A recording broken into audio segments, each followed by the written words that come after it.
think it's fair to acknowledge that we have made quite a lot of progress. The thing is, it's just happening way too slowly. I think in 2012, in COP18, we are basically in a place where we should have been, say, 5 or 8 years ago.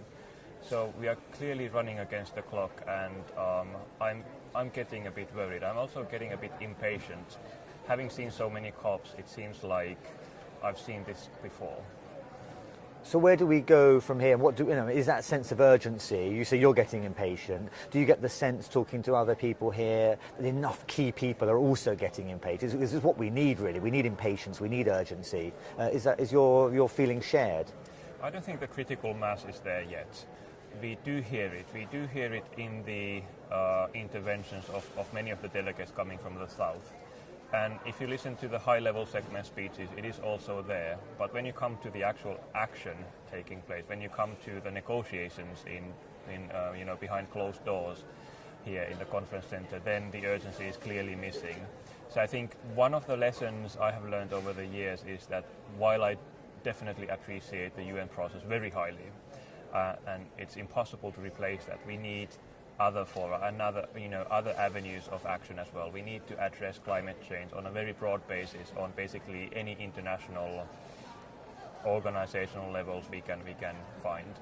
I mean, the European Union has kind of put themselves out there as leaders in the process to some degree, in the absence of other major developed countries like the US, China, Russia perhaps. Yet they have their own internal difficulties, especially with regards to hot air and Poland. Does the EU need to sort that out? Fundamentally, sort those basic problems out before it continues to take that lead, or are they all we've got? Are they the only leaders we've got in the global process? Well, I think it's a very promising sign that we have seen leadership emerging from southern nations as well. It's not only the EU anymore, but it is definitely true that the EU has been weakened over the years because of its internal fights. We saw that in Copenhagen, and we have seen that here in Doha. And I think one development we need to see happening in the coming years is that the EU as well can make decisions about its international climate policy positions without unanimity. I think consensus is really hurting the EU. What needs to happen tonight, early hours of tomorrow morning, for you to consider this COP18 in Doha a success? Well, there are a number of key issues. First of all, we need to have a robust second commitment period for the Kyoto Protocol. It's not so much of a practical thing as it is a matter of principle for many parties here in Doha.